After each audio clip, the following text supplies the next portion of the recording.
Our parasols and mixing martinis in our Shady and Shaky show. Joining me are a shady lady, Victoria Coren Mitchell. The Shadow Minister of Mirth, Eshaan Akbar. The Sheikh of Shenanigans, John Barrowman. And shaking it all about, it's Alan Davis. Hey! Right, let's hear their shady, shaky signature tunes. Victoria goes. 'Cause I'm Slim Shady, yes, I'm the real Shady. All you other Slim Shadys are just imitating. Eshaan goes. The shadow of your smile. Nice. Really nice. Oh, be careful, Eshaan, you'll pull. John goes. I see you, baby.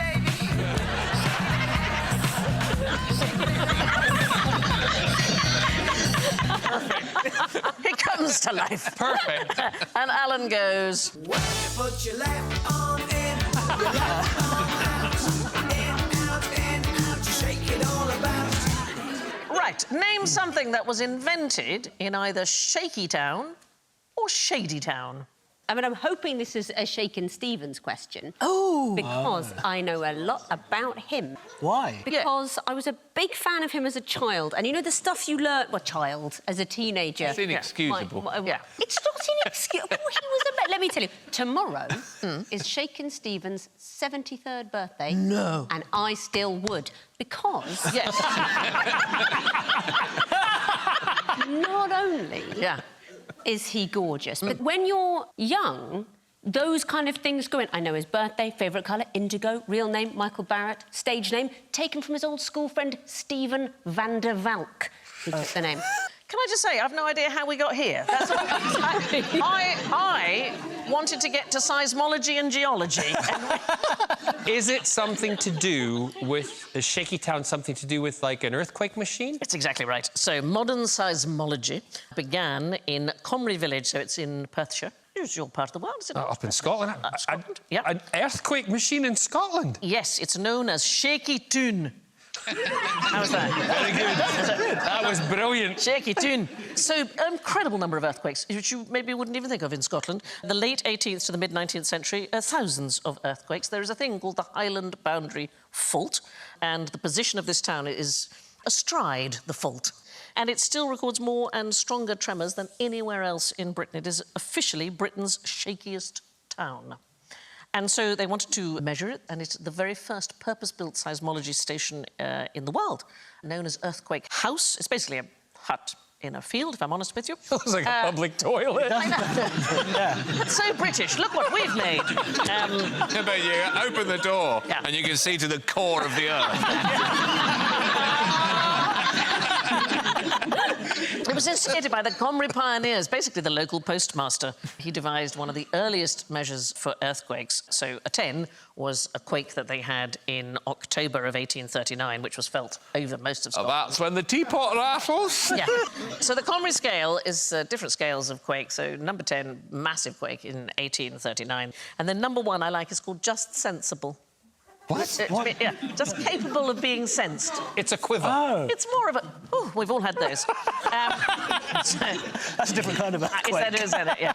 So, incredibly simple mechanism. You get 2 wooden beams. You get one going north and south and one going east and west like that, with wooden cylinders of various sizes on top. And it took various sizes of quake to get the cylinders to fall off. It's not very complicated. And then Sod's Law stepped in. They built the earthquake house, and that coincided pretty much with the end of the great era of earthquakes in Comrie. If the earthquake had just moved on Yeah. Oh, they've just built something. Let's go. Yeah. But we now realise that this hut is of historic significance, and they've in fact updated it with modern equipment so sensitive it picked up the tsunami on Boxing Day 2004 in Indonesia. So that is No way. right. So we've done Shaky Town. Let's go to Shady Town. It is, I can tell you, also in Scotland. Any thoughts? A place where the sun never shines. Yes, darling, it is. Lochranza on Arran. It is the UK's, possibly the world's, shadiest town. It gets fewer annual hours of sunshine than anywhere else because it sits on a sort of north-facing glen on a rainy island. It has no streetlights. I have to say, I've been there, and it is extremely beautiful. But it is also the birthplace of modern geology. So we've got two places in Scotland that have done wonders for the study of the planet. The man is known as the father of modern geology, James Hutton. He visited in 1787. And he discovered, it was the very first example of what's called Hutton's unconformity. And I love this because I notice it and don't know what it is, but it's a junction between different types of rock formation. And he developed the idea that such formations could only have resulted over unimaginable time, so the Earth could not be young, as the Bible claimed. So I think we can just show you with some writing on the top. Can you see how you've got the ones that are the structures that are going up like that? And isn't it incredible? Anyway, he wrote a line in a 1788 paper which has, well, it's echoed through geological science ever since. The result, therefore, of our present inquiry is that we find no vestige of a beginning, no prospect of an end. It's really lovely. Modern seismology and geology were invented 60 miles from each other in Scotland. Describe the dark side of puppeteering. Well, surely it's everything that goes on. Yeah. Underneath. Below the desk. That's the way to do it. Dread to think. Alan, stop playing with your puppet under the table. What do all the other puppets do when you put them down? It's a specific kind of puppetry that we're thinking of, the dark side of puppetry. Any thoughts? Shadows? What about Hank Marvin? Would you or wouldn't you? I tell you what, Cliff Richard, I definitely would. Don't say anything. I would. Talking about a specific type of shadow puppetry, I've got some examples here. So it's Java, Indonesia, Southeast Asia. It's a 1,000-year-old form of shadow puppet theatre called a wayang. So they often tell Hindu epics. The only thing is, the shows can last 8 or more hours, right? Of course they can. I mean, if it's in a Bollywood film, they last 16 days. Yes, exactly that. I mean, all puppet shows feel like they've lasted. Yes, The 9th hour of the Punch and Judy. Unfortunately, it is a skill which is very slightly dying out. So some of the puppeteers have taken to performing Star Wars-themed shows, for example, to younger audiences, and they take some liberties. So then we've got Chewbacca and Han Solo. I am all for that. You think that's OK? Love it. Still have my original Star Wars toys. I have a whole section of the garage devoted to Star Wars memorabilia. I even have my Star Wars pajama, pants. And I go to... Don't laugh at me! I go to bed dressed... Where else is he going to Star keep his lightsaber at night? I mean, I'm laughing. But yeah, massive Star Wars fan. I love that. I think that's a great Do idea. you only have the trousers? No, I have the top bit too, but it's like I have one that's Darth Vader pants, and then on the top it says, "I'm your daddy."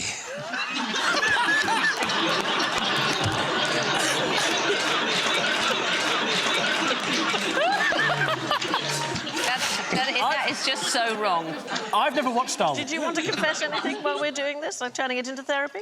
Well, yeah, maybe. I don't know. I think that seeing Star Wars is a confession that's a big in confession. itself. That is quite a big. Alan, did you have anything you wanted to reveal to the rest of the world? Oh, actually, I asked you this once and you told me you'd pooed on Hampstead Heath or something. Oh, yes. That's right, and I'm not falling into this trap again. Lovely. Anyway, they're now using wayang shows, which is what this puppetry is, to explain all sorts of things. They've used it for COVID-19. They use it for the destruction of coral reefs. I mean, all sorts of kind of educational stuff. It's quite complex, and traditionally there's just one puppet master who's called a dalang, and they are highly respected. And it used to be that Indonesian children wanted to grow up and be a dalang. Usually boys would work the puppets and girls play the genda, which is a bit like a glockenspiel. And the puppets, as you can see, are really intricate. And perversely, considering they're there to create shadows, they're very brightly painted. Yeah, that is odd, isn't it? Yes, this is just a curiosity. Ready? This is a move. Yas, queen! Snappy. Yes, queen. Yes.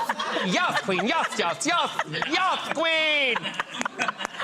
And the puppeteer, it's improv. They improvise most of the play. So they come out and say, so can someone give me an object situation, then let's have a feeling, let's have an emotion. Unusual occupation. Yeah.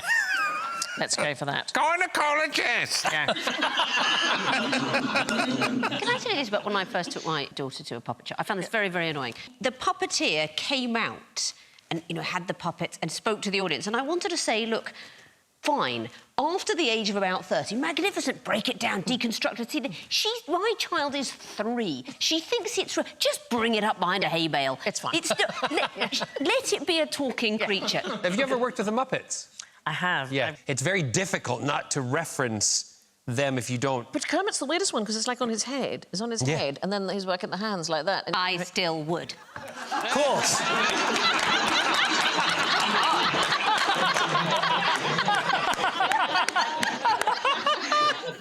Now, what's shady and two-dimensional about this guy?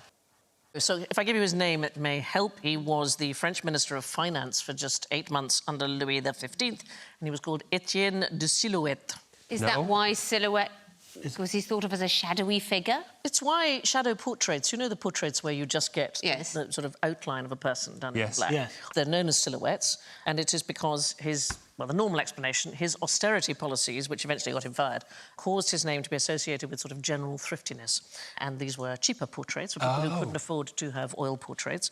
I think they're very beautiful, but it's not for me to say. We have an expert with us. Please welcome master silhouettist Charles Burns. There he is.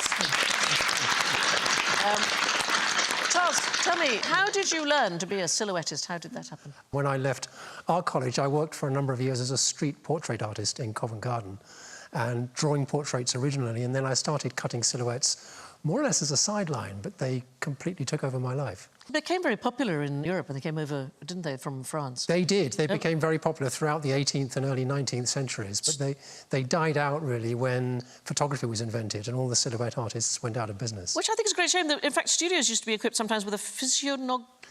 A physionotrace is the word you're looking for, yes. The physionotrace was like an arm, like a metal bar, which used to be passed around someone's profile.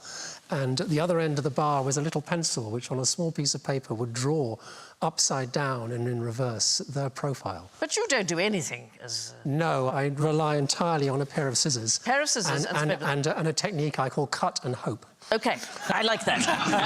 So you're going to do our silhouettes while we're carrying on chatting. So can I get you to sit and carry on? I shall go and explore your profile. Away. Oh, OK. Imagine you're on a coin. While he's cutting away, I can tell you there was even an automaton called prosoprographus. So prosopon is Greek for face. And it was set up in the 1820s on the Strand in London by a silhouette artist called Charles Hervé. And it was a sort of small robotic figure sitting on a box with a tablet in one hand and a stylus on the other, and it drew an outline of your face, which could then be cut into a silhouette. We have no idea how the automaton worked, although some visitors reported seeing human eyes behind the curtain. So we are assuming there was a human inside. Have a quick look at this and tell me what you see here. Two faces looking at each other. Two faces looking at each other? I can see both. I see two faces or a vase. Or a vase. What do you see, Victoria? Shaking Stephen. A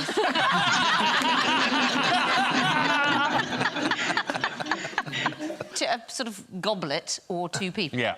It is, in fact, known as Rubin's vase. It's a Danish psychologist, Edgar Rubin, 1915.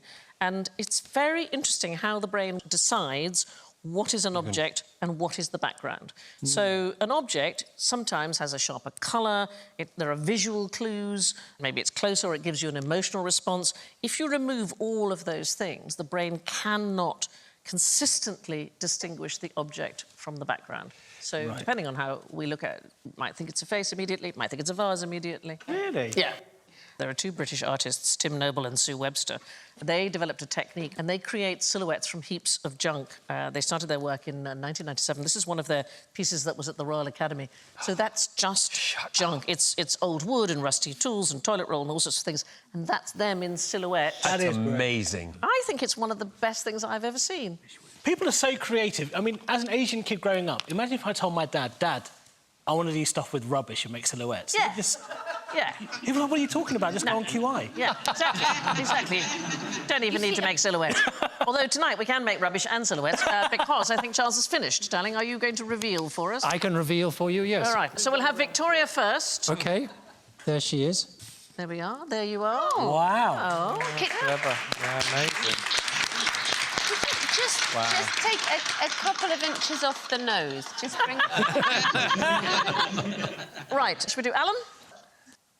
Oh, wow. Yes. That's great. Oh, Look that's at the very good. little hair detail at the top. know. Yeah, it's amazing. It's very clever. Eshaan? As long as I don't look like Romish in this one. Right.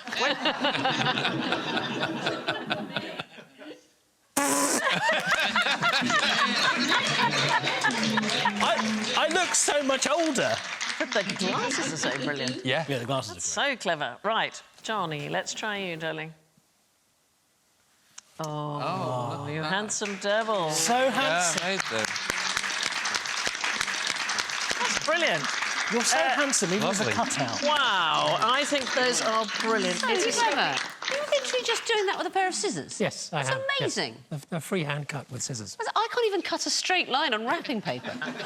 Straight lines are much harder. I think you're a secret Doctor Who. You've got the coat, you've got the look, you're a secret doctor. Yeah, this contains everything I need. See? Yeah. Charles, it's been such a pleasure. Thank you. Thank you. That's awesome.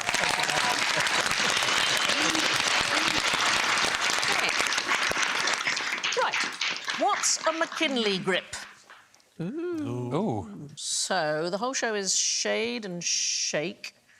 A shaky grip. A shaky grip? Shaky grip, yeah. So what do? We shake parts of our body, we shake... The only McKinley that I know is William McKinley, the President of the United States. Absolutely right, is the McKinley grip, yeah. He was assassinated. Yes, he was, yeah. I don't know if he was a Mason or whatever, but I know he's a Republican. So there might have been a secret handshake. It wasn't a secret, it was that he was fantastically good at shaking hands. There was a tradition throughout the 19th century in the United States that if anybody wanted to, they could turn up at the White House on New Year's Day and shake the president's hand.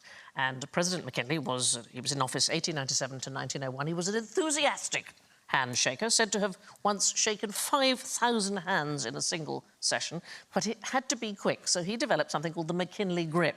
What you do is you give a beaming smile, you grab somebody's hand before they have a chance to take yours, you give it a swift squeeze, in your other hand you take hold of the elbow and push them away. Oh, yeah. This was the McKinley grip. Just Yeah. get rid of them like What that. a metaphor for all social interaction. I know, isn't it? Hysterical. Come here, go away. But you're quite right. He was engaged in just such a thing when he was murdered. September the 6th, 1901, he was in Buffalo, New York at the Pan American Exposition when an anarchist called Leon Czolgosz turned up and he had his right hand covered with a handkerchief and the president thought he had some injury or other.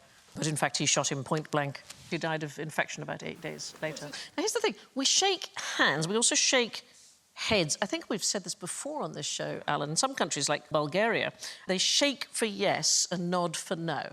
So we're going to try a little experiment.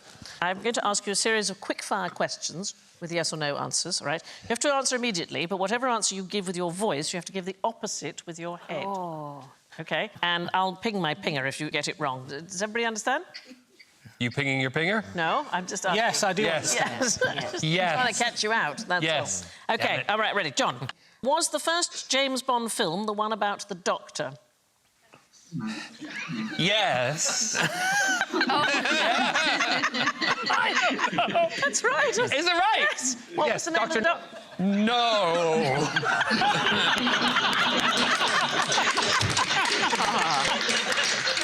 Eshaan, do you know what band featured the keyboard player Rick Wakeman? No. You don't know? No. No. OK. But it's... It's Yes. the band is called Yes. Yes But- is the band. But you didn't know. No.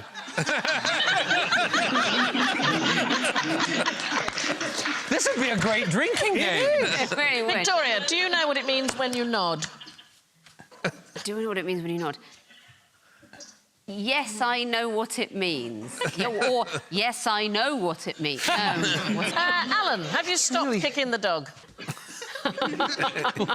Yes, I never kicked the dog. Yeah, it's quite complicated. It's quite weird. Yes. Nobody knows why the Bulgarians do it the other way around. So there's a folk tale that they were forced to change their religion by invaders, and so they pretended no meant yes when they were interrogated about their faith. It's a bit like crossing your fingers when you tell a lie. I did a movie in Bulgarian. I was diving in the movie, and that was part of the reason I also got the movie, because I'm a registered diver. They said I had to go in this big tank, and I was given a small canister with oxygen in it. I would breathe, put the oxygen away, then escape from the tank.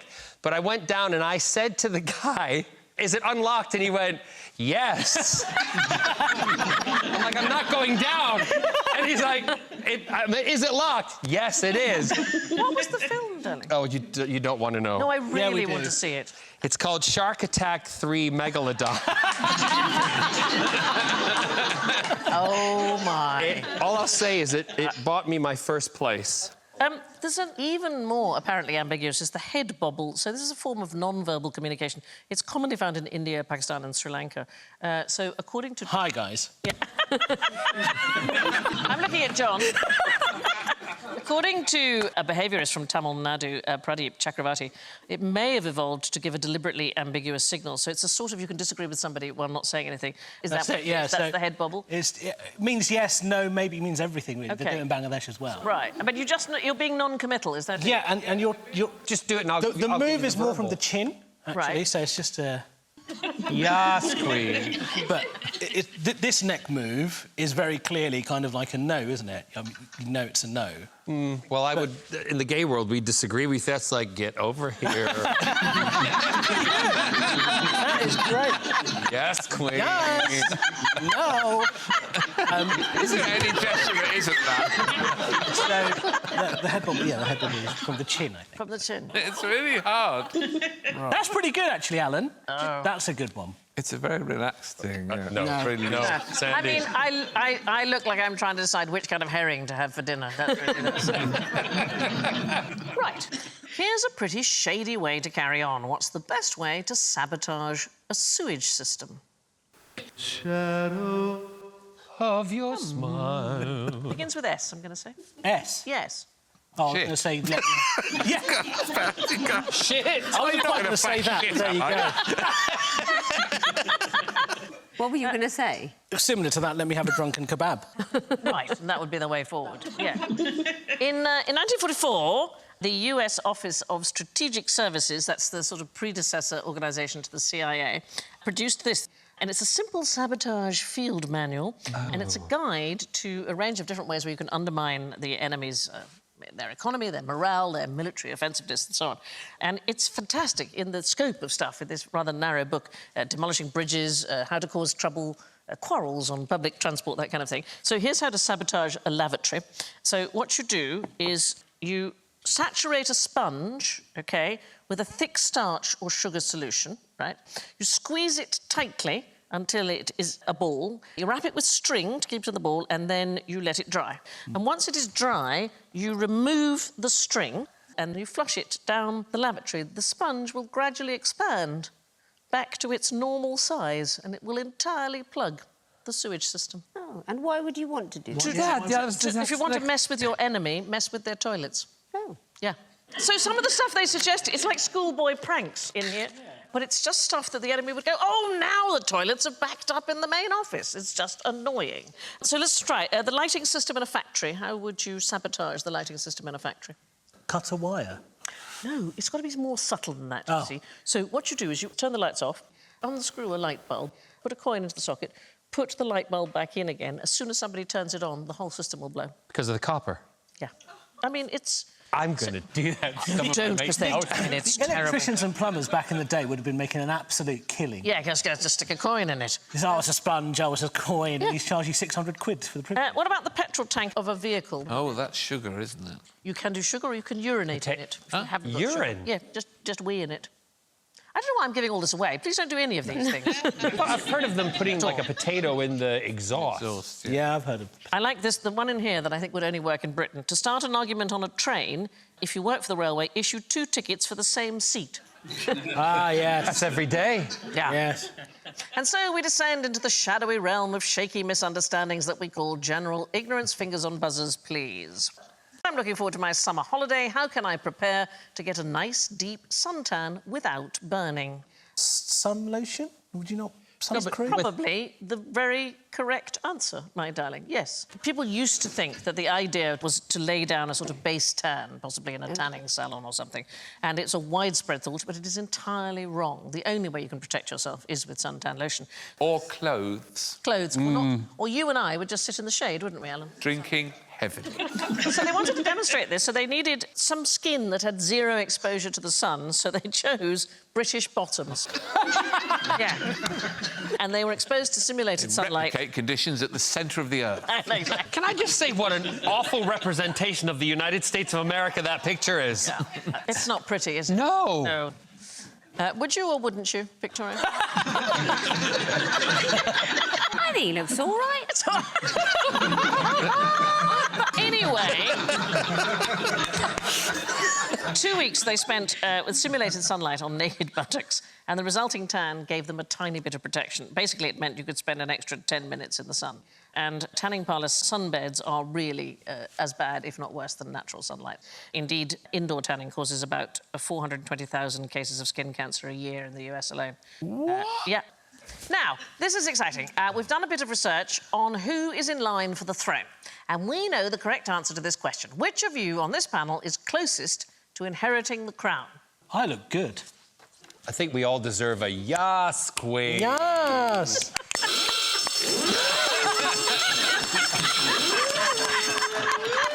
I love it. I'm a Claxton. It must be Alan. Wow. Well, it must be. Explain how it's not Alan. Here's the truth of it, it's none of us. No, it can't be none of us. You said who's the closest. Yeah, Yeah, No, we could all be far away. Nobody. But somebody... No. Nobody. No. Most people think that we're all somehow in line to the throne eventually, even if you're number 52,014,000 or whatever. Yeah. In fact, the list of succession is extremely limited. You have to be a direct descendant of Princess Sophia, Electress of Hanover, who was born in The Hague in 1630. Oh, great Granny Sophia. That's where the family hair began. It could be. This was painted just a week after she shat on Hampstead Heath. Do you not think it's weird that she looks surprised to be having her portrait done? She's got, oh, I like really? the look of her. She's rather fun.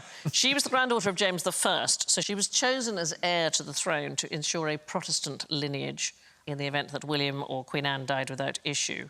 And it was to block the old pretender James Stuart, who was a Catholic. Unfortunately, she died 2 months before she was due to take over, so we got her son, George I. And it's a shame, because she was extraordinary. She spoke 5 languages, she was educated in theology, history, mathematics, law. She was buried in the Bergarten Mausoleum in Hanover, and ironically, considering that all British royalty is descended from her, that was almost completely destroyed by Allied bombers during World War II. Wow. Which brings us to the scores. Looking distinctly shaky in last place with -7. It's Alan! Very good. Very good. Third place with -3, Victoria!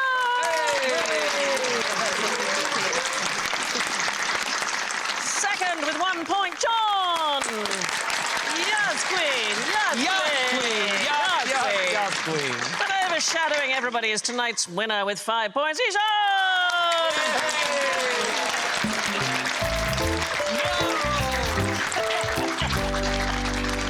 My thanks to Victoria, Eshaan, John and Alan. I leave you with this shadowy sign-off from Chinese philosopher Lin Yutang.